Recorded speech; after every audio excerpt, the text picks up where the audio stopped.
ang Bombo Radio Philippines. Fully digitalized. Numero 1 sa balita, komentaryo, drama at serbisyo publiko. Bombo Radio Philippines. Bombo Radio Philippines. Ang inyong number 1 at most trusted radio network in the country. Basta Radio Bombo! This is Bombo Network News Morning Edition broadcasting live at Bombo Radio Broadcast Center, Makati City, Philippines. Ngayon ay araw ng Huwebes, ika-15 sa buwan ng Mayo, taong 2025. Sa ating mga headlines, ang publiko at mga mambabatas nakatutok na umano ang atensyon sa impeachment trial na magaganap para kay Vice President Sara Duterte sa pagbubukas ng 20th Congress. Ang National Board of Canvassers, opisyal nang nabilang ang 159 Certificate of Canvass. Si dating Pangulong Rodrigo Roa Duterte, kinatuwa umano ang pagkakapanalo nito bilang alkalde ng lungsod ng Davao. Iba pang mga reaksyon alamin. At sa ating international news naman, si United States Secretary of State Marco Rubio nasa Turkey na para sa Ukraine-Russia peace talks. At sa ating balitang palakasan, si Pinay tennis sensation Alex Ayala at ang kanyang kapartner na si Golf Bigo sa doubles ng Italian Open. At live nationwide via satellite. Dumako na tayo sa mga detalye ng ating mga balita.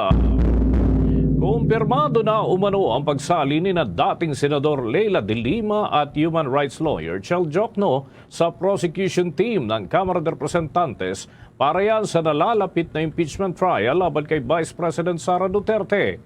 Ang naturang pahayag ay nagmula mismo sa dalawang miyembro ng prosekusyon kaugnay ho ng nakalipas na halalan.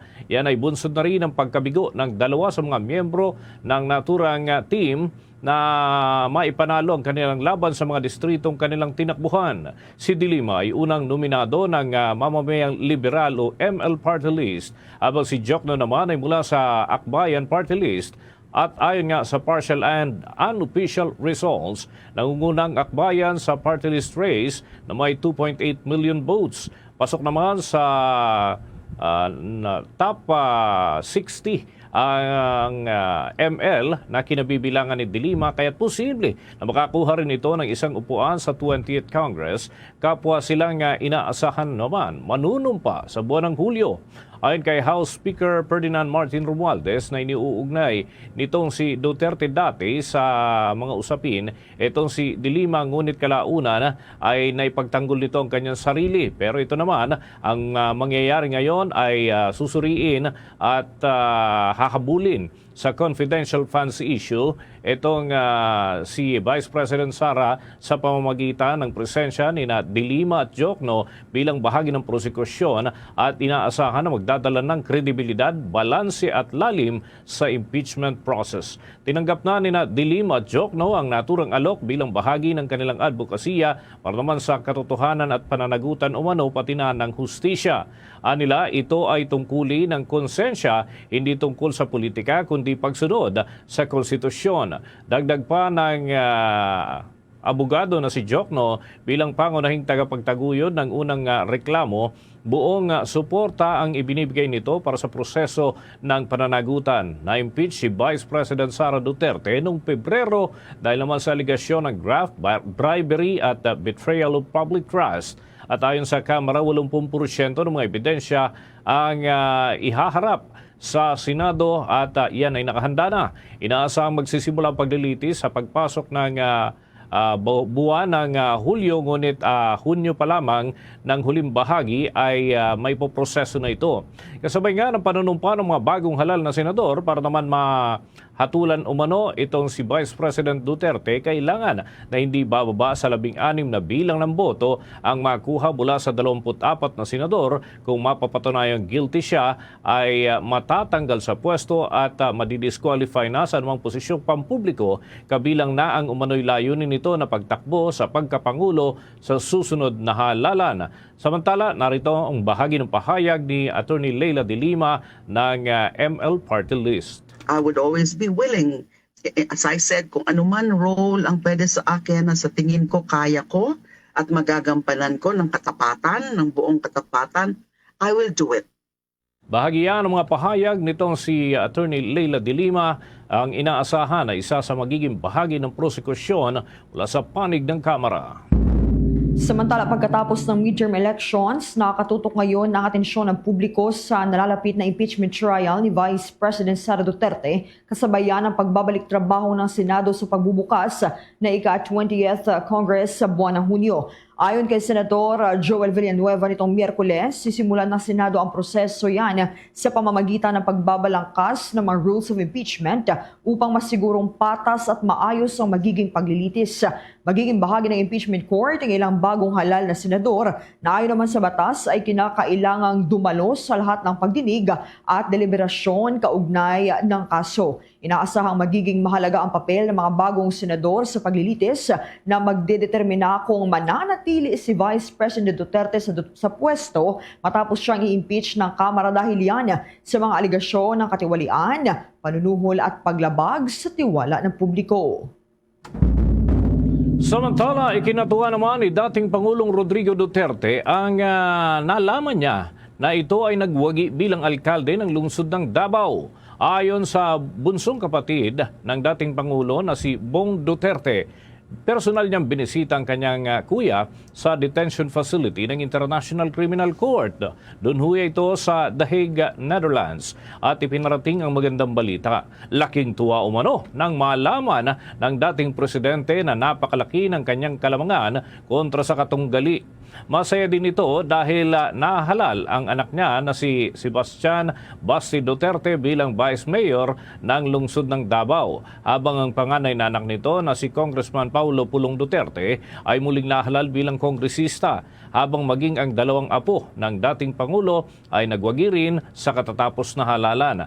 Narito ang kwento ng kapatid ni dating Pangulong Rodrigo Duterte na si Bong Duterte. And very happy na I told him you got a very overwhelming vote as mayor of Davao again. So, masaya sa. Yung number of votes mo kaysa yung opponent, alam mo. At saka, pang Vice Mayor Basteren, including si Congressman Pulong, and yung anak niya, si Omar, also won the congressional seat, 2nd District. And of course, Congressman Ungab won sa 3rd District. Ng kapatid nitong si dating Pangulong Rodrigo Duterte na si Bong Duterte kaugnay noong kanyang personal na ibinalita sa kanyang kapatid na nasa The Hague.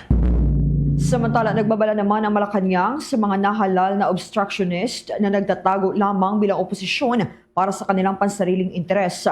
Ayon kay Malacanang Press Officer Undersecretary Claire Castro, bukas namang makinig ang administrasyon sa mga lehitimong oposisyon, lalo't kung ang ipaglalaban ng mga ito ay talagang makakatulong sa taong bayan. Pero sabi naman ni Yuse Castro, hindi sila mag-aatubili na labanan ang mga umano'y obstructionist na walang ginawa kundi manira at walang nakikitang maganda sa gobyerno. Halimbawa niya dito ang mga gumagawa ng fake news o kung anong-anong balita na maaring makasira sa gobyerno nang walang sapat na basihan. Umaasa rin anya si Pangulong Ferdinand Marcos Jr. na bawat isa sa mga nahalal ay tutugon sa pangangailangan ng taong bayan at hindi para sa ilang interes lamang. Makikita ang diferensya dahil kung ay paglalaban lamang nila ay yung kanilang sarili, hindi para sa taong bayan, obstructionist sila. Kung gagawa man sila ng fake news, kung ano-ano mang mga balita o ano-ano mang mga statement na maaari makasira sa gobyerno ng walang basihan, ito po ay ating tutugunan kagad. Inyong napakinggan si Malacanang Press Officer Undersecretary Claire Castro. Mga kabombo at mga ka-Star Nation, tuloy-tuloy pa rin ang ating pagtutok dyan sa mga pumapasok na data kaugnay ng halalan ngayong national and local elections. At para ho sa senatorial race, nangunguna pa rin sa ating hawak na data mula sa Commission on Elections, Paris Pastoral Council for Responsible Voting at kapisanan ng mga broadcasters ng Pilipinas ang mga sumusunod na pangalan. Babanggitin ko mga kabombo ang nasa loob ng 12 na mga pangalan. Ito yung nangunguna, Senator Christopher Bongo. Senator Christopher Bongo with 26,490,710. 26,490,710. Nasa pangalawang pwesto pa rin si Bam Aquino, si dating Senador Bam Aquino, meron 20,637,824. 20,637,824. Ang pangatlo ay si Senator Ronald Bato de la Rosa na mayroong 20,273,810. 20,273,810. Habang pang-apat si Erwin Tulfo na may 16,815,945. 16,815,945. Ang panglima ay si former Senator Kiko Pangilinan na meron hong 15,088,642. 15,888,642. Ang pang-anim ay si Rodante Marculeta at siya ay merong 14,911,663. 14,911,663. Ang pang-pito ay si Senator Panfilo Lacson with 14,857,254. 14,857,254. Si former Senate President Tito Soto ay nasa pangwalo with 14,596,819. 14,596,819. Ang pangsyam ay si Senator Pia Cayetano. Pia Cayetano with 14,307,112. 14,307,112. Si Camille Villar ng lungsod ng Las Piñas ay meron ho namang 13,360,444. Congresswoman Camille Villar with 13,360,444. Pang-11 ay si Lito Lapid, Senator Lito Lapid with 13,121,545. 13,121,545. At pang-12 sa ngayon, itong si Senator Amy Marcos. Senator Amy Marcos with 13,038,627. 13,038,627. Maaari pa mga kabombo na magkaroon ng mga pagbabago ang numero natin hong nabanggit. Depende ho yan kapag natapos ng mabilang ang lahat ng mga election returns galing ho dun sa mga lalawigan at lalo na dun sa malalayong lugar. Samantala, itong mga nanalo at natalong kandidato kailangang magsumite ng Statement of Contribution and Expenditure 30 araw pagkatapos ng eleksyon. Ayon yan sa Commission on Elections. Ang National Board of Canvassers, opisyal nang nabilang ang 159 Certificate of Canvass. Narito ang mga balita sa pag-uulat ni Bombo Isa Cotoner.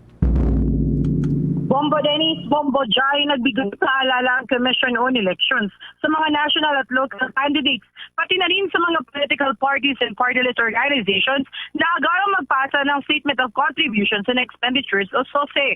Ang huling araw ng pagsusumite nito ay hanggang Hunyo 11, 30 araw bago pagkatapos ng eleksyon. Ayon kay COMELEC spokesperson Attorney John Rex Laudianco, nanalo o natalo man ng mga kandidato ay kailangan magpasa ng SOSE dahil ito ay required sa ilalim ng Republic Act No. 7166. Ang hindi makapagpasa ng SOSE ay hindi makakaupo sa pwesto kahit siya ay nanalo pa. Maaari rin humantong sa pagmumulta o perpetually disqualification ang hindi pagpasa nito. Kaugnay niyang pakinggan natin ang paliwanag ni COMELEC spokesperson Attorney John Rex Laudianco. Ayon po sa batas, kailangan po makapag-file ng Statements of Contributions and Expenditure. 30 days po yan hanggang June 11, nagsimula po noong May 13.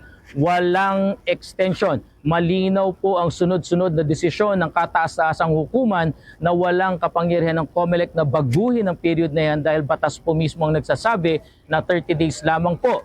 Ano ang consequence pag hindi ka nag-file ng iyong SOSE? Doon po sa mananalo muna tayo. Ikaw ay nanalo. Hanggat hindi ka nakapag-file ng iyong SOSE, kahit makapag-oath of office ka, hindi ka makapag-a-assume ng office mo hanggat walang pruweba na nakapag-submiti ka sa COMELEC ng SOSE. By the way, pinadali po natin ang pagsusumiti po ng SOSE, practically kung saan po kayo nag-file ng COC, doon po nyo ipafile po yan. Samantala, umabot na sa 159 Certificate of Canvass. Mula sa kabuuang 175, ang opisyal na nabilang ng National Board of Canvassers. Kahapon, pangalawang araw ng pagbibilang.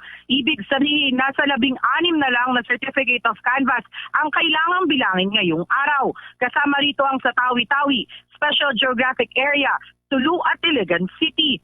Kaugnay nito, sinabi ni COMELEC Chairman George Erwin Garcia na ang pagbibilang para sa ngayong halalan ay maituturing na pinakamabilis sa kasaysayan ng Philippine elections. Anya, sa mga nakaraang halalan, umaabot kasi ng 2 linggo ang canvassing pa lang. Ngayon, 3 araw ay tapos na ang National Board of Canvassers sa pagbibilang. Pagtitiyak ni Garcia sa publiko na hindi ibig sabihin ng mabilis na canvassing ay nakokompromiso na ang integridad nito. Dahil anya, may mga counter-checking pa na ginagawa ang poll body. Inaasahan na matatapos ngayong araw ang pagbibilang at ang proklamasyon ay aasahan na mangyayari ngayong weekend. Kaugnay niyang pakinggan natin si COMELEC Chairman George Erwin Garcia. Sakasakali po. Yung po mga nakakaraan, 2 linggo yung canvassing. Sobra pong 2 linggo talaga yon. Minsan nga po yung nakakanvas kahit second day na ganito, minsan 3 lang. Tapos mamaya 3 na naman. Tapos sa mga susunod na araw, ganun, ang bubuhos yung mga pang-4, pang-5 araw. Ngayon po, kung nakita nyo, kahapon 58, first time. Kahit i-research nyo sa kasaysayan, sa unang araw pa lang ng canvassing 58.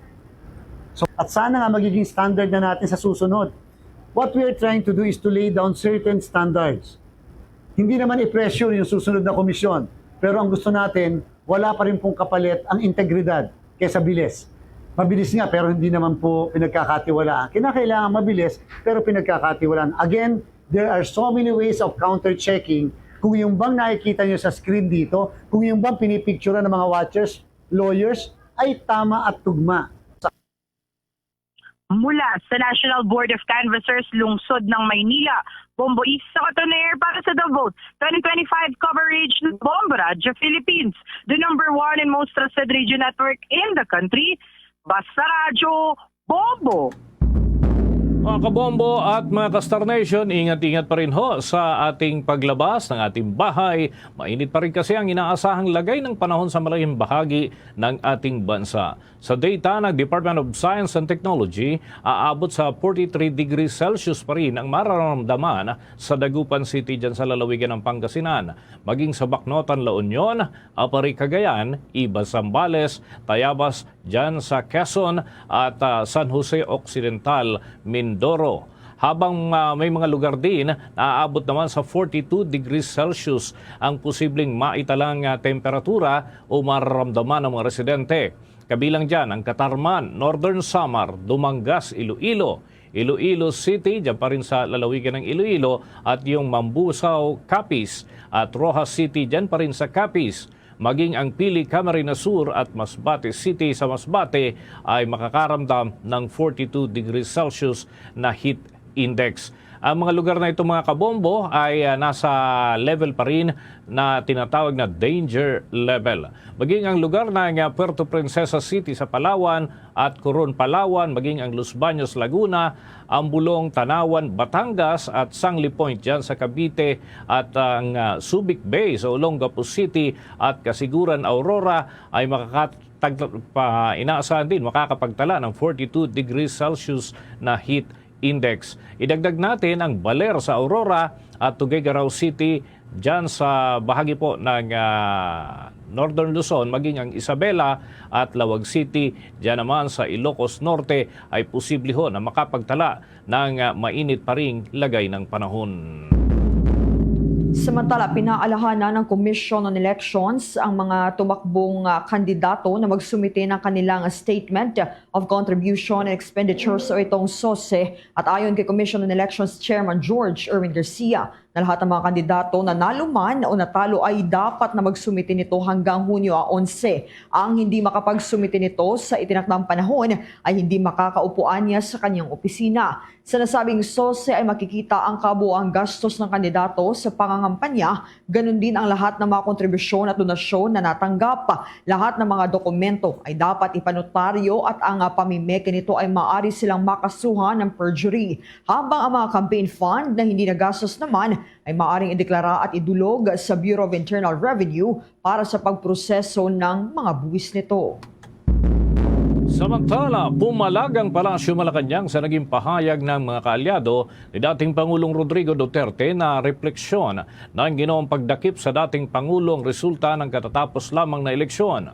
Ayon kay Palace Press Officer Undersecretary Claire Castro, tao ang siyang humusga sa pamamagitan ng pagboto at ang kailangang gawin ay irespeto ang kanilang pasya na ito ay mula mismo sa kalooban ng taong bayan. Pagbibigay din pa ni Castro, walang refleksyon sa kinalabasan ng halalan sa kung anuman ang sinasabi ng kampo ng dating presidente. Nanindigan ng Presidential Communications Office official na dapat ibigay ang kinakailangang paggalang sa kung sino man ang napili ng ating mga kababayan ng iboto ang sino man nitong nakalipas na halalan. Hindi naman anya marapat na kanlungin ang isang inaakusahan ng paggawa ng mali para lang makaiwas sa sinasabing protest vote. Kaugnay niyan, narito pa ang bahagi ng pahayag ni Undersecretary Claire Castro. Alam po ang gusto nilang gawing naratibo. Unang-una po, kung may dapat managot, at ito naman po ay naaayon sa batas, dapat po managot. Hindi dapat po natin ikanlong ang sino mang maaaring maakusahan ng paggawa ng mali, maaaring gumawa ng krimen, dahil lang sa sinasabi nating pagboto. Tao po ang siyang humusga, tao po ang siyang bumoto, igalang po natin ang mga napili ng mga kababayan. Tinig po yan ni Undersecretary Claire Castro ng Presidential Communications Office. Bombo International News. Dumating na sa Turkey si United States Secretary of State Marco Rubio para mamagitan sa pag-uusap ng Russia at Ukraine. Bago ang nasabing pagsulong ng ceasefire deal, ay mayroon itong gagawing informal meetings sa mga North Atlantic Treaty Organization o NATO foreign ministers. Nakakatakda rin itong magsagawa ng pulong kay Syrian Foreign Minister Assad al-Shaibani. Una nang sinabi ni Ukrainian President Volodymyr Zelensky na magtutungo lamang ito sa Turkey kung may katiyakan na dadalo din si Russian President Vladimir Putin. Magugunitang isinusulong ng United States ang usapang pangkapayapaan para matapos na ang mahigit 3 taon na giyera sa pagitan ng Ukraine at Russia. Sa iba pang balita, naging matagumpay naman ang ginawang pagbisita ng United States President Donald Trump sa Doha, Qatar. Paglapag pa lamang ng kanyang Air Force, one ay red carpet na ang nagbungad sa kanya. Sinalubong siya ni Qatari Emir Sheikh Tamim bin Hamad Al Thani kung saan nagkaroon sila ng bilateral meeting. Sa ginawang pulong ay inanunsyo ni United States President Donald Trump ang $96 billion na kasunduan kung saan bibili ang Qatar ng mga 210 Boeing jet na gawa sa Estados Unidos. Una rito ay bumisita si Trump sa Saudi Arabia kung saan ilang bilyong dolyar na investment ang kanyang nakuha. Ipinagmalaki naman ni Trump na siya lamang ang pangulo na nagdala ng ilang bilyon ng mga investments sa Estados Unidos. Nilagda na ni Pangulong Ferdinand Bongbong Marcos Jr. nitong Mayo 8 ang Republic Act number 12199 o yung Early Childhood Care and Development System Act. Ito ay may layuning palakasin ng edukasyon, nutrisyon at ang pangangalaga para sa mga batang edad 0 hanggang 5 years old. Binabago ng naturang batas ang Early Years Act of 2013 at isa ito sa mga rekomendasyon ng EDCOM 2 kung saan ay upang umayos umano ang sistemang pang-edukasyon sa bansa. Sa ilalim yan ng batas ng early childhood kasi ay meron hong tututok sa mga batang 0 to 4 years old, habang ang Department of Education naman ang mamamahala sa edukasyon para sa mga edad 5 taong gulang hanggang 8 taong gulang alinsunod sa Enhanced Basic Education Act. Layunin ng batas na magpatupad ng isang integrated, sustainable at inclusive na uri para naman sa mga kabataang Pilipino. Kabilang na ang may kapansanan at kung saan mga kabombo, binibigyang diin dito ang maagang intervention at paghahanda na rin para sa formal na edukasyon at pagbabawas sa child mortality rate. Ang mga local government units naman ang itatalaga bilang pangunahing tagapagpatupad ng mga programang nakapaloob dito, katuwang na rin ang iba't ibang ahensya ng pamahalaan sa larangan ng kalusugan, nutrisyon, edukasyon at social welfare. Sa kabuuan, itinatampok ng batas ang hangarin ng pamahalaan na tiyakin ang malusog at ligtas at makabuluhang simula ng buhay para naman sa bawat batang Pilipino. Sa iba pang balita, mga kabombo at Star Nation, patuloy na iniimbestigahan ang 4 na Pilipinong marino sa South Korea kaugnay ng malaking drug bust na isinagawa ng Korean Coast Guard sa barkong MV Lunita, ayon niya sa Department of Migrant Workers. Sa isang press briefing, tiniyak ni Department of Migrant Workers Secretary Hans Leo Kakdak na patuloy ang pagbibigay ng legal at pangkabuang suporta sa mga sangkot. Patuloy ang legal assistance para sa 4 na Pinoy, ang 2 ang inaresto at 2 naman ay persons of interest. Para naman sa 16 na na-repatriate na ay mayroong financial at psychosocial assistance na matatanggap. Ayon naman kay Department of Migrant Workers Undersecretary Felicitas Bay, dumating na sa Pilipinas ang 16 na seafarers noong Mayo 11 at 12 sa 2 batch. Sinalubong sila ng pinagsamang team mula sa Department of Migrant Workers at Overseas Workers Welfare Administration o OWA at isinalin sa kanilang licensed manning agency para sa debriefing. Dagdag pa ni Undersecretary Felicitas, tinutulungan ng Department of Migrant Workers ang mga marino sa dokumentasyon at nakikipag-ugnayan sa ship owner para yan sa financial aid. Batay sa ulat, dumating ang MV Lunita na may sakay na 20 Filipino crew doon sa Port Gangneung, Gangwon Province noong Abril 1. Isang araw matapos dumating ang barko, sinalakay ito ng mga otoridad sa tulong ng impormasyon mula sa Federal Bureau of Investigation at Homeland Security ng Estados Unidos. Natagpuan ang mahigit 2 toneladang hinihinalang cocaine sa isang tagong bahagi ng engine room, ang pinakamalaking drug seizure sa kasaysayan ng South Korea ayon sa mga otoridad. Ang 16 na marinong Pilipino na nakauwi na ay pinal na ring nilinaw na walang kinalaman sa insidente at patuloy na sumasa ilalim sa debriefing kasama yan ang kanilang agency at kinatawan ng ship owner. Tuloy-tuloy tayo sa ating mga balita.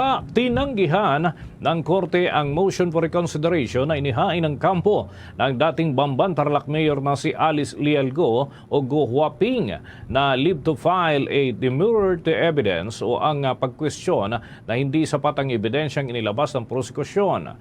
Ipinagpaliban din sa araw ng Lunes, 19 ng Mayo, ang pagsisimula ng pagpresenta ng mga ebidensya. Hindi nagbigay pa ng anumang detalye si Pasig Assistant City Prosecutor at Prosecutor Robinson Landicho kung bakit hindi natuloy yung naturang pagdinig. Tiniyak naman ni Landicho na naging maganda ang lagay ng kalusugan ni Go sa nakalipas na mga buwan. Lahat aniya ng mga persons deprived of liberty ay regular na binabantayan ng Bureau of Jail Management and Penology, pati na ang kanilang kalusugan. Ito namang paglaganap ng mga peking persons with disability ID nabawasan na. Narito may mga detalye dyan si Bombo Jovino Galang. Hinihintay pa ng National Council on Disability Affairs ang tugon ng ilang local government unit para sa tuluyang malinisan ang listahan ng mga lehitimong mayroong kapansanan at ang mga gumagamit ng mga peking persons with disability card. Ayon kay Glenda Arelova, ang Executive Director ng NCDA, na idinulog na nila ang nasabing reklamo kung saan may ilang LGU na ang tumugon. Kaya dinamihan naman namin yung number of persons with disabilities na tinarget namin for the pilot testing. Tsaka kasi yung development of system and then cleansing of database din ng ating mga LGU, yun din yung aming tinitake into consideration. Kasi mahirap naman na bilisan natin when we are trying to develop a very good system na once pinresent yung ID nyo, talagang walang kaduda-duda na fake ito, diba? So, we're doing everything to make the ID a really reliable one. Naniniwala ito na matapos na maibunyag ang reklamo sa talamak na paggamit ng mga pekeng PWD ID ay mababawasan na at tuluyan ng mapuksa ang mga nasa likod nito. So, sobrang mahal siya yung may microchips. Pero yun sana yung ideal kasi when you have the microchips, transactional account na po yan eh. Tsaka even yung mga transactions, matatrack mo na. Kaya lang yun nga po, yung budgetary constraint po natin. Siguro, in the near future, baka we will be able to do that. Yun yung goal natin, di po ba? Yung ma-improve natin yung sistema for persons with disability. Ako si Bombo Juvino Galang, nag-uulat para sa #1 and most trusted radio network in the country. Bombo Radio Philippines, basta radyo, Bombo! Sports News. Ito muna mga kabombo, nabigo ang women's doubles sa pagitan ni na Pinay tennis star Alex Ayala at Coco Gauff ng Estados Unidos sa quarterfinals ng Italian Open. Tinalo sila ng defending champions na sina Sara Errani at Jasmine Poloni ng Italia sa score na 7-5, 3-6 at 10-7. Sa unang set ay hawak ni Ayala at Gauff ang kalamangan hanggang tuluyan silang talunin ng Italian tennis players. Ito ang unang pagkakataon na nagsama sina Ayala at Gauff sa doubles. Magugunitang nagdala lamang ng mensahe si Ayala kay Gauff kung saan ay nagbabakasakali na kung maaari ay makasama nito sa doubles at laking tuwa niya nang hindi naman siya binigo ng naturang tennis star. Bago rito mga kabombo ay maagang nabigo sa unang round ng torneo si Ayala laban naman kay Marta Kokchu kung saan ay habang itong si Gauff naman ay maglalaro pa sa semifinals ng women's singles. Abangan mamaya mga kabombo ang ating panayam sa isang political analyst hinggil ho dito sa naging resulta ng eleksyon at kung ano ang mga posible at mga asahan ho natin sa mundo ng politika. Maya-maya lamang ho yan mga kabombo at mga ka-Star Nation sa tuloy-tuloy nating balitaan dito pa rin sa Bombo Network News. Samantala sa mga dagdag na balita. Inanunsyo ng Department of Migrant Workers na nagbigay ang pamahalaan ng Saudi Arabia ng 6 na buwang palugit para sa mga undocumented overseas Filipino workers, partikular na ang mga runaway domestic workers, upang ayusin ang kanilang pananatili sa bansa. Ayon kay Department of Migrant Workers Undersecretary for Middle East and African Affairs, Jainal Rasul Jr., inanunsyo ng Ministry of Human Rights or Resources and Social Development ng Saudi ang tinatawag na correction period para sa mga manggagawang may kasong horob o ito ang mga iniulat na tumakas sa kanilang employer. Ibig sabihin, binibigyan sila ng Saudi ng pagkakataon hanggang Nobyembre 10 para makahanap ng bagong amo na magbibigay sa kanila ng ikama o bagong work permit. Ipinaliwanag ni Rasul na sa ilalim ng grace period, makakahanap ang mga overseas Filipino workers ng bagong employer nang hindi pinapatawan ng multa sa imigrasyon na karaniwang umaabot sa humigit kumulang 9,000 pesos. Depende yan sa haba ng overstay. Aniya, mas mababa na rin ang bilang ng mga tumaktakas na manggagawa kumpara yan sa mga nagdaang taon. Sa Riyadh, tinatayang nasa 100 babae at 45 lalaki lamang ang kasalukuyang tinutulungan ng embahada. Sa Al-Kubar, may 50 kaso, karamihan yan ay may exit visa, na mas mataas naman ang bilang sa Jeddah. Ngunit inaasahang makakauwi rin ang karamihan. Nagbabala rin si Rasul sa mga undocumented workers sa mga salon at beauty shops sa Jeddah na maging maingat dahil sa pinaigting na immigration inspections, lalo na sa LGBTQ+ communities. Pinaalahanan ng Department of Migrant Workers sa mga Pilipino sa Saudi Arabia na igalang ang lokal na batas at kultura habang patuloy na binibigyan ng tulong ng gobyerno ang mga nangangailangang manggagawa. At sa iba pang balita mga kabombo at Star Nation, nilagdaan naman ni Pangulong Ferdinand Marcos Jr. ang batas na nag-aamyenda sa ilang bahagi ng Republic Act No. 11235 o Motorcycle Crime Prevention Act. Ilan sa mahahalagang probisyon ng batas ay ang paglilipat ng bagong may-ari ng rehistro ng motorsiklo sa kanyang pangalan sa loob ng 20 working days mula sa araw ng pagbili nito. Binabaan din ang multa sa hanggang 5,000 na lamang mula 20 20,000 pesos to 50,000 pesos. Ipinagutos din ang paggamit ng mas malaki at madaling mabasang plaka sa lahat ng motorsiklo. Ang mga driver na walang plaka ay pagmumultahin na lamang ng hanggang 5,000 pesos mula sa dating 50,000 pesos hanggang 100,000 pesos o pagkakakulong. Ang hindi pagre-report ng nawawalang plaka ay pagmumultahin ng fix na 5,000 pesos mula sa dating hanggang 50,000 pesos.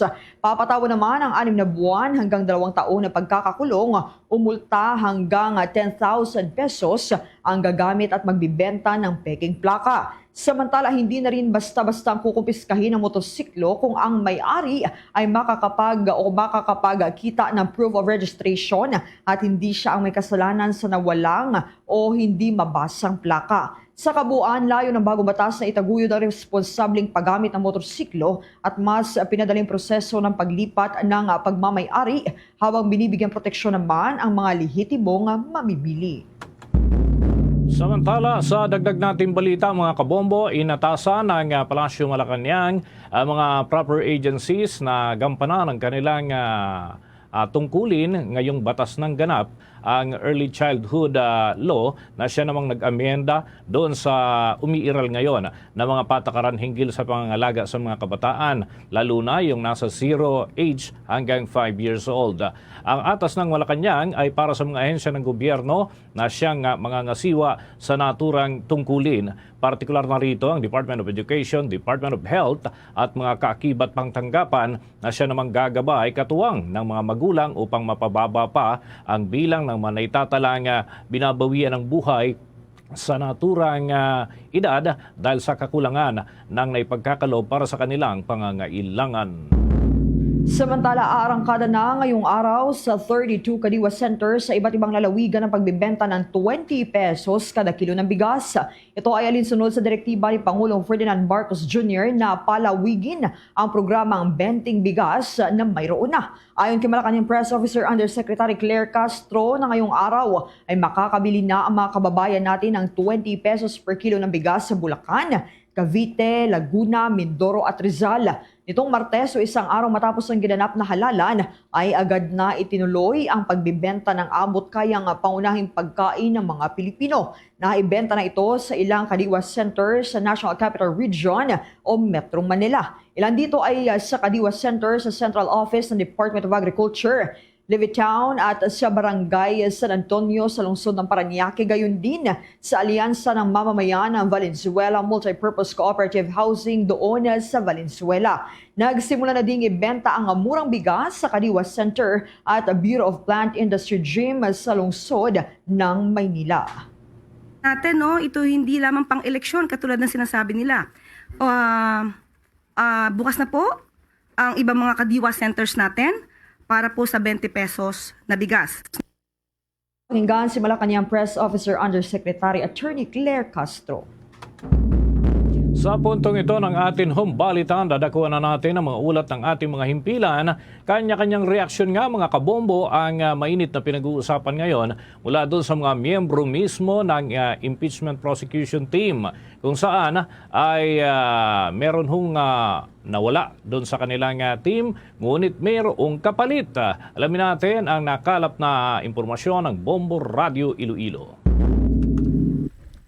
Itinuturing ni House Deputy Majority Leader Lawrence Defensor na isang malaking kawalan sa panig ng Kamara ang pagkatalo sa halalan ng dalawang kasamahan nila sa House Prosecution Panel. Sa panayam ng Bombo Radio sa Ilonggo lawmaker, sinabi niya na malaki sana ang kakayahanin na Ako Bicol Party List Representative Raul Angelo Gil Bungalon at General Santos City Representative Loreto Atcharon pagdating sa impeachment trial laban kay Vice President Sara Duterte. Dagdag pa ni Defensor, may posibilidad na magsilbi pa ring private prosecutors ang dalawang mambabatas dahil maaari pa rin silang isama kung iimbitahan sila ng chief prosecutor sa team, bagay na pinapayagan naman sa proseso ng paglilitis.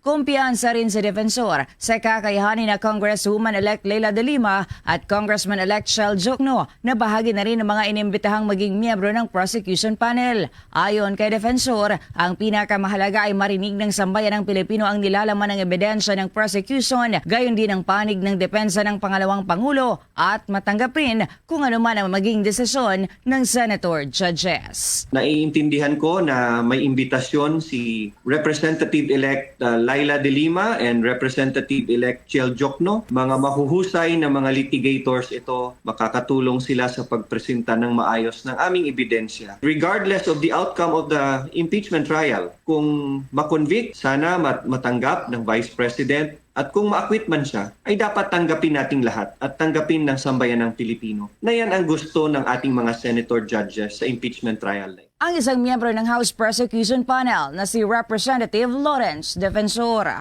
para sa Bombo Network News mula rito sa Bombo Radio Iloilo. Ako si Bombo G. Zapadios para sa number 1 and most trusted radio network in the country, Bombo Radio Philippines. Basta Radio, Bombo! Mga pasahero naman na babalik sa National Capital Region, dagsa pa rin sa Bicol Central Station matapos ang eleksyon. May mga detalye dyan ang Bombo Radyo Naga. Tuloy-tuloy pa rin ang pagbuhos ng mga pasahero sa Bicol Central Station ilang araw matapos ang eleksyon. Sa panayam ng Bombo Radyo Naga kay Nonoy Reforzado, General Manager ng Bicol Central Station, sinabi nito na kanilang napaghandaan na ang dagsa ng mga biyahero lalo pat sa mga ganitong panahon na itatala ang mataas na bilang ng mga pasahero. Ayon pa sa opisyal, patuloy ang kanilang monitoring sa bus ng mga biyahero upang malaman din ang sapat na bilang ng mga bus na kanilang ididispatcha. Inaasahan na rin aniya ng terminal ang peak operations lalo pat marami ang umuwi para bumoto. Dagdag pa na Reforzado, noong nakaraang Enero sa kasalukuyang taon, ang average ng daily arrival buses ng Bicol Central Station ay umabot sa 164 buses. Pagdating naman ng buwan ng Pebrero, medyo bumaba at umabot na lamang sa 147 buses. Gayon din sa buwan ng Marso na bumaba sa 143 buses at sa buwan naman ng Abril tumaas sa 193 buses. Ngunit ngayong buwan ng Mayo umabot sa 211 ang daily arrival buses. Patunay lamang umano na dumagsa ang mga biyahero. Maaalala, binigyan umano ng direktiba ng pamunuan ng Bicol Central Station ang kanilang mga tauhan na ipagpaliban muna ang leave at hindi mga otorisadong pag-absent. Samantala, wala namang naitatalang untoward incident sa terminal sa buong durasyon ng eleksyon at hanggang sa kasalukuyan. Sa ngayon, tiniyak na lamang ni Reforzado na patuloy ang kanilang operasyon upang ma-accommodate ang lahat ng mga pasahero. Usually, ang ginagawa natin sa Bicol Central Station, kung sakaling may kaparating or inaasahan na peak operation, kasama dyan yung mga national activities, national last week, actually, doon namin sinimulan yung pag-monitor ng mga arrival. And yun nga, we have observed na talagang magkakaroon ng big operations. And dami. Biglang lumubo yung arrivals ng Bicol Central Station. Para sa Bombo Network News, mula rito sa Bombo Radyo Naga, Bombo Angelica Basquinia nag-uulata. Para sa number 1 and most trusted radio network in the country, Bombo Radio Philippines, Basta Radio. Bombo! Samantala, ilang party list group sa Cebu ay nagsagawa naman ng kanilang rally dahil sa umano'y dayaan sa halalan. Alamin natin yan sa nakalap na report ng Bombo Radio Cebu. Ilang party list group ang nagsagawa ng rally sa harap ng Cebu Provincial Capitol upang ipakita at iparating sa COMELEC na may umano'y pandaraya sa araw ng halalan. Nanawagan ang mga ito para sa di umanin hindi patas na resulta ng halalan dahil sa mga problema sa automated counting machines at sa mga pagpapatupad ng umano'y hindi tamang manual counting at transmission. Ayon kay Second Nominee ng Kabataan Party List na si Jose Paulo Chavez, na nakatanggap sila ng impormasyon na may mga pagkakataong hindi nababasa ang mga ACM at hindi tumpak ang resulta. Bilang karagdagan, ang tagapagbantay ng halalan na kontratikas ay nakatanggap rin ng halos 5,000 kaso ng pagbili ng boto at pagbebenta ng boto kung saan 1,000 ang na-verify. Kaya naman sigaw ng mga ito ay ang pagpapatubad ng manual counting at election transmission upang matiyak ang katumpakan ng mga halalan. Hinihikayat din ni Jaime Paglinawan ng Bayan Central Visayas ang mas pinaigting na aksyon laban sa red tagging habang nagsasagawa ng protest rally ang ilang progresibong grupo na nakabase sa Cebu kahapon. Anya na may nakikitang resibo sa mga binoboto natin, ngunit Hindi tiyak kung naitatransmit ba ito sa iba't ibang canvassing centers. Kailangan na yung pumilit mismo na umaksyon sa mga reklamo natin tungkol sa mga red tagging at saka yung mga fake news na ang tinatarget nila yung ating mga progressive party list. At kitang-kita natin may mga glitches kahit sinasabi ng COMELEC na successful. Pero marami, no? Yung makita nyo, mga balita, baligtad, yung mga official ballot nandoon na sa ibang lugar. So, siyempre, maraming mga kababayan natin na na-disenfranchise. So, sa tingin natin, kailangan ng COMELEC umaksyon, kailangan yung gobyerno ni Marcos. Mula rito sa lungsod Lawigan ng Cebu, Bombo John Nakanyati para sa number 1 and most trusted radio network in the country, Bombo Radio Philippines. Basta Radio, Bombo! Itong pamilya sa Garbaria, wagi sa 4 na pangunahing posisyon sa Negros Oriental. Ang gobernador dumepensa at iginiit na hindi ito maituturing na isang political dynasty. Narito alamin natin ang mga detalye sa pag-uulat ng Star FM Cebu. Dumipensa ngayon si incumbent Negros Oriental Governor Manuel Chacol sa Garbaria at iginiit na hindi isang political dynasty ang kanyang pamilya. Ito'y kasunod ng pagkapanalo ng 4 sa pamilya sa Garbaria sa pangunahing elective post sa lalawigan sa halalan noong Lunes. Kinabibilangan ito ni Governor Chaco, ama nitong si incumbent 2nd District Representative Manuel Chiquiting sa Garbaria, incumbent Dumaguete City Vice Mayor Maria Isabel sa Garbaria at Chesa sa Garbaria. Nakuha ng gobernador ang 365,020 na boto laban sa katunggaling si Pride Henry Teves na kapatid ng dating mambabatas na si Arnolfo Teves Jr. at 4 na iba pa. Matatandang nailagay sa posisyon si Garbaria mahigit 1 taon matapos ang pagpanaw ni dating Provincial Governor Carlo Jorge Reyes. Paliwanag pa ng opisyal na ang kanyang pamilya ay hindi nagsimula sa wala ang posisyon at hindi pa katulad ng sinasabi ng mga tao na parang isa na umanong political dynasty. Binigyang din pa nito na hindi sila unknown na pamilya na bigla na lang sumulpot at lahat din anya sila ay hindi umano instant ang mataas na posisyon. Dagdag pa nito na hindi siya matatawag na political dynasty dahil ibang factor pa anya ang kanilang pamilya sa lalawigan. When I became the governor, I did not run for the position. It took me 20 years to become a board member on the last 19 years. Hindi ako from zero to board member or zero to councilor or zero to governor. It was the mandate of the people. My mom started out also as a captain sa barangay, then to a vice mayor, to a congressman. So lahat kami hindi instant. Unlike some people say na parang political dynasty kasi isa lang yung ulo, iba instant high positions. Mula rito sa lungsod ng Cebu, Star DJ Sophie Ember nag-uulat para sa The Vote 2025 coverage ng Bombo Radio Philippines, the number 1 and most trusted radio network in the country. Basta Radio, Bombo! Bago tayo umusad mga kabombo sa atin nga malalaking balita ngayong araw ng Huwebes, kapiling natin sa ating linya ng komunikasyon ang isang political analyst mula dyan sa Department of Political Science at dyan ito sa University of Santo Tomas. Babatiin natin sa Bombo Radio Philippines or nationwide and worldwide si Bombo Dennis Hamito po ito. Together with me si Bombo Jaira Hangayo. Welcome to the program, Dr. Dennis Coronacion. Magandang umaga po. Magandang umaga po sa inyo. Magandang umaga rin sa inyong mga taga-subaybay. Okay. Professor, ano po ang inyong general assessment doon sa nagdaan nating midterm elections? Batay ho doon sa mga nakalatag na mga pangyayari at yung mga naging pahayag din ng Commission on Elections and everything, Professor? Well, unang-una po, yung elections natin na nakaraan, ito po ay generally peaceful at meron namang tinatawag natin na credibility and integrity. So, siguro po on our part tayo mga botante, no? Whether kung kanino man tayong kandidato, kanino political camp tayo na sinusuportahan, I think we should all respect the result of the elections. Pangalawa, nagulat po ako dun sa, if we're talking about kung sino-sino yung mga nanalo, lalo na sa Senado, nakagulat po yun, kasi hindi ito yung mga lumabas sa surveys. Kumbaga man yung may inaasahan natin ng mga pangalan ayon sa mga surveys, itong mga nakarang buwan, hindi po siya yung 100% na lumabas. So may mga pagbabago no sa actual na voting results.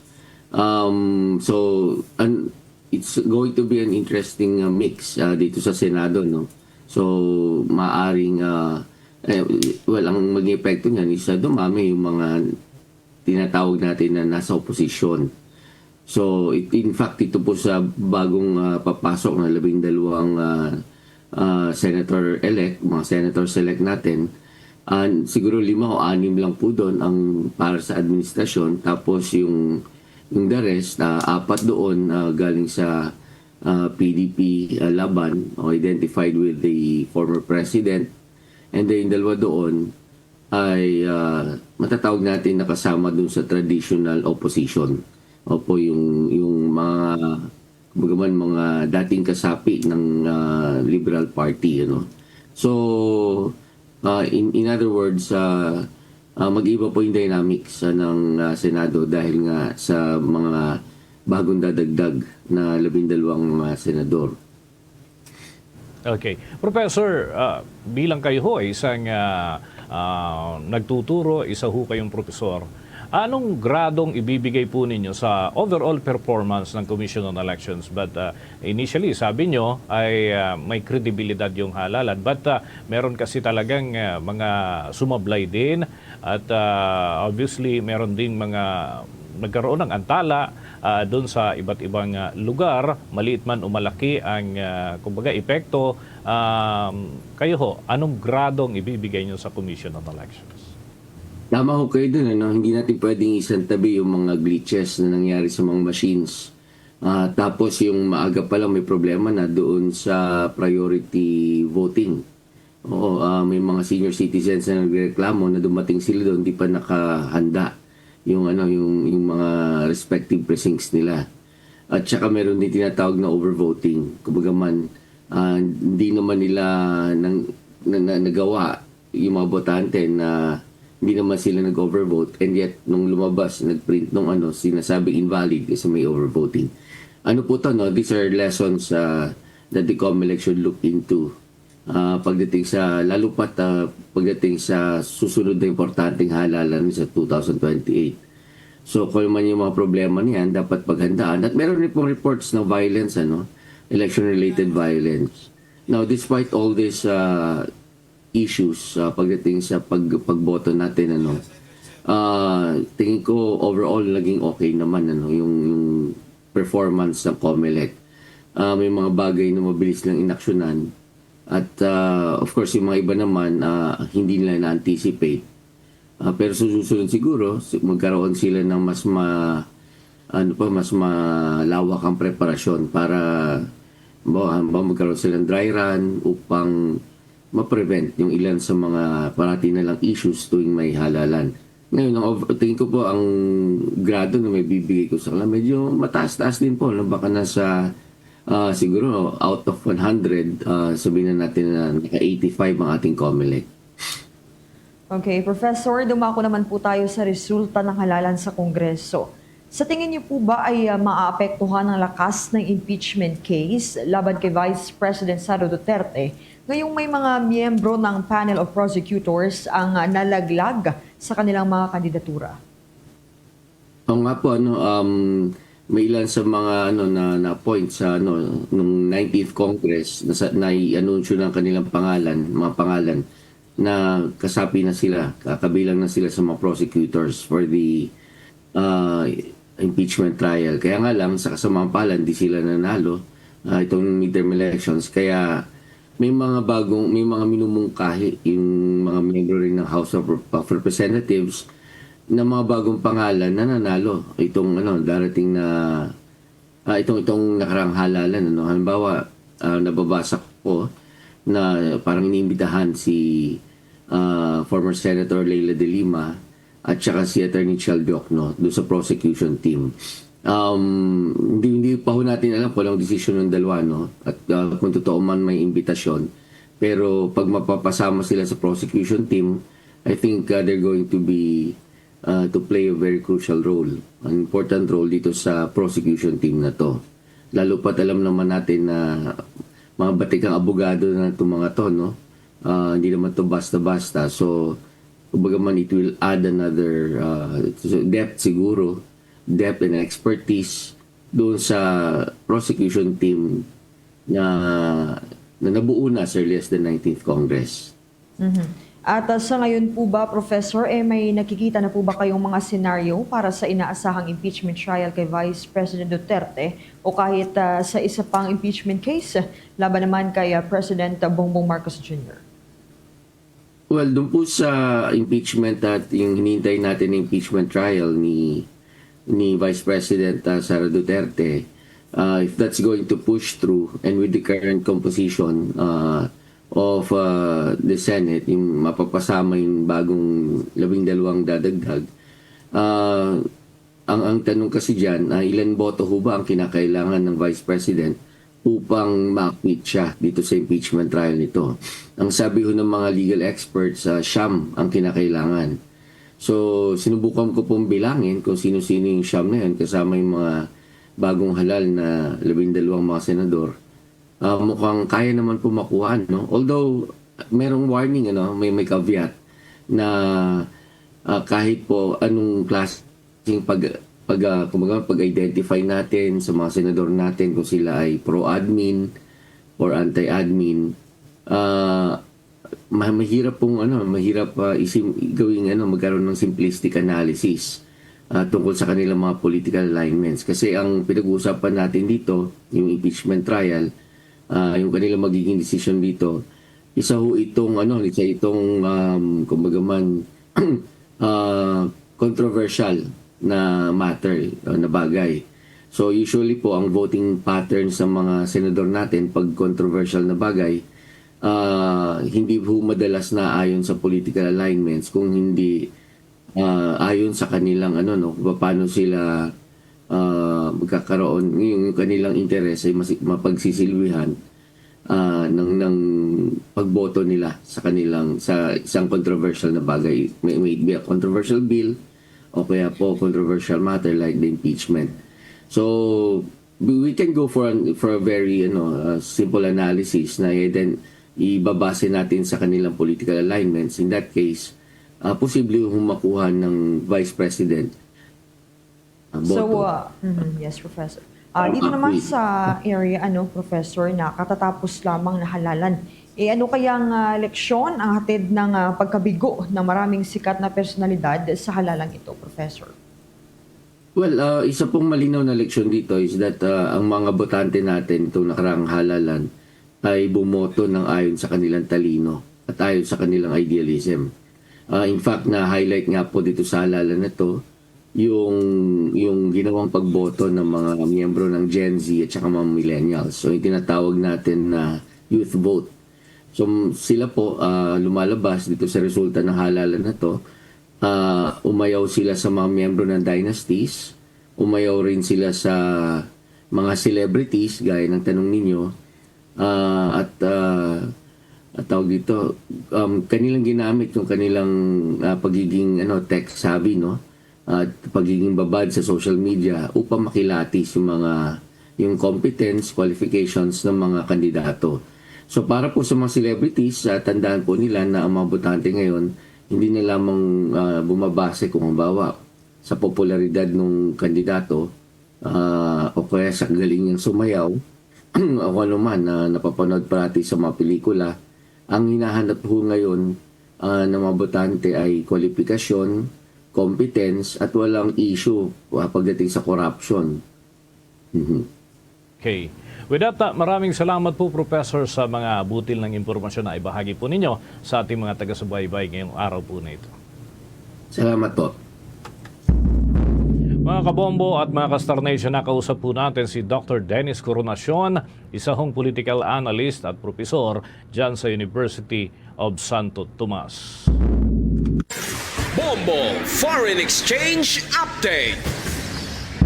Sa mga nag-aabang sa palitan ng piso kontra sa foreign currencies na italang katumbas ng isang US dollar ay 55 pesos and 85 centavos. Hong Kong dollar, 7 pesos and 14 centavos. Ang Singaporean dollar naman ay 42 pesos and 81 centavos. Saudi Arabian rial, 14 pesos 85 centavos. At ang euro ay 62 pesos and 33 centavos batay sa data ng Bangko Sentral ng Pilipinas at Bankers Association of the Philippines.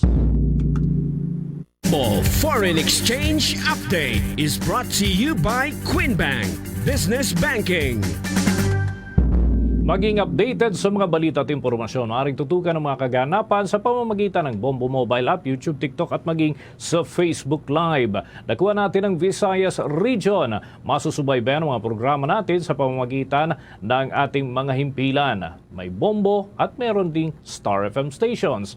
Sa Iloilo, nariyan mga kabombo ang Bombo Radio Iloilo at Star FM Iloilo. Sa bahagi naman ng Bacolod, Bombo Radio Bacolod and Star FM Bacolod. Sa Central Visayas, Bombo Radio Cebu at Star FM Cebu. Pero sa lalawigan ng Capiz, nariyan ang Bombo Radio Rojas at Star FM Rojas. Sa lalawigan ng Aklan, Bombo Radio Calibo. At doon sa Eastern Visayas, Bombo Radio Tacloban. At bago tayo magtapos, narito ang ating orasyo, Imperata for the Nation.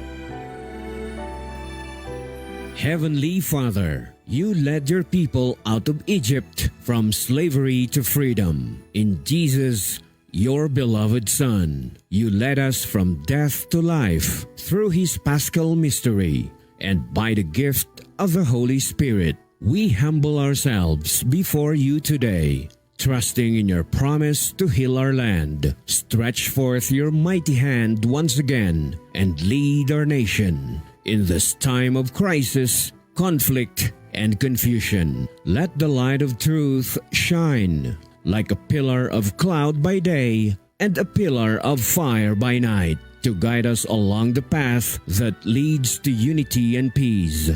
Make justice gush forth like water from the rock, quenching the thirst of victims, cleansing wounds, and opening the way to healing and reconciliation. As you fed your people with manna in the wilderness, satisfy our hunger for righteousness, that we may cease to crave for power, wealth, and selfish gain. Soften hearts, hardened like Pharaoh's, and open eyes blinded by greed, that our love for our country may triumph over all political loyalties and personal interests, and we may learn to see each other not as allies or enemies, but as we truly are brothers and sisters all. May this Jubilee year inspire us to journey together as one people. Let this be our Passover, from lies to truth, from cowardice to courage, from injustice to righteousness, from division to unity, from despair to hope, from selfishness to love. May this time of renewal enable us to discover again our greatness as a nation and our dignity as a people so dear to your heart. We ask this in the name of Jesus, our Paschal Lamb, who leads us through the cross from death to new life. Amen. Our Lady of Peace, pray for us. Saint Michael the Archangel, pray for us. Luzon, Visayas at Mindanao. Yan ang kalipunan ng ating mga balita para sa pang-umagang edisyon ng Bombo Network News. Mula sa Bombo News Center, Makati, para sa number 1 and most trusted radio network in the country, Bombo Radio Philippines. Basta Radio, Bombo!